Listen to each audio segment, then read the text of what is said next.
Bonjour à vous chers Instagrammeurs, j'espère que vous allez bien. Je vais vous partager aujourd'hui 3 points essentiels pour pouvoir développer votre compte Instagram. 3 points bien, qui sont souvent méconnus, en tout cas peut-être dans les termes techniques que je vais employer, et qui sont souvent négligés. C'est ce que je vois le plus souvent pour pouvoir développer votre compte Instagram. Donc tout d'abord, je vais vous parler en un premier temps là de la composition d'un compte, donc on va dire du squelette en général. Alors comment ça se décompose? Donc ici vous avez ce qu'on appelle donc dans le jargon la ligne éditoriale. Ensuite vous avez ici donc la bio et ici donc votre photo, ce qu'on appelle aussi donc du branding, en harmonisant justement bien logiquement cette photo avec tous les autres, ou en tout cas le logo que vous avez mis avec tous les autres éléments qui compose la façade de votre compte Instagram.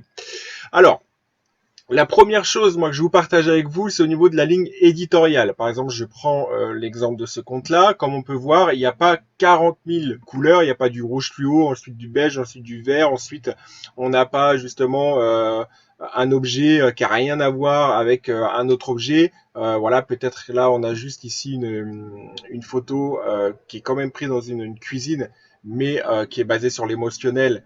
Donc ça, je pense qu'ils l'ont compris aussi avec un petit garçon et son papa.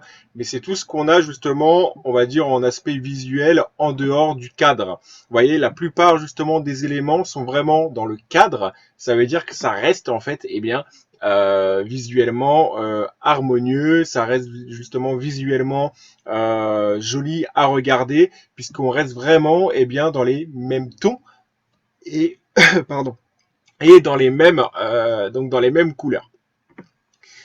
Donc ça c'est la première chose. Donc sachez que veillez à surtout faire des photos donc de ce style-là, de cette qualité-là. Encore une fois, vous voulez en savoir plus, n'hésitez pas à cliquer dans le lien qui se trouve en description, vous abonner à la chaîne également pour pouvoir avoir davantage de contenu. Mais le lien qui est en description vous permettra d'en savoir plus via la vidéo gratuite que je vous partage.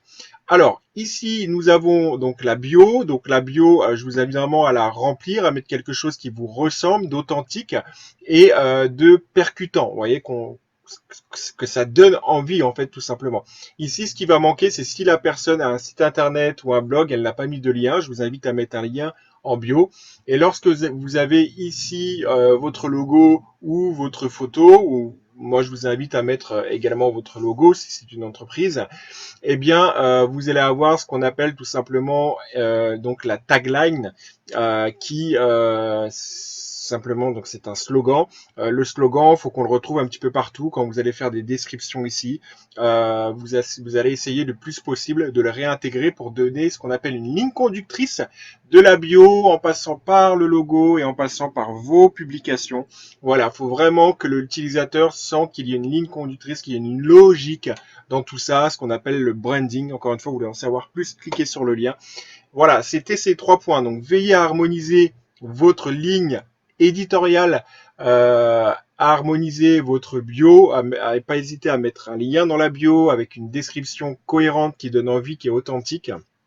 Et si c'est votre logo, n'hésitez pas à harmoniser donc les couleurs également que vous partagez en harmonisation avec le logo.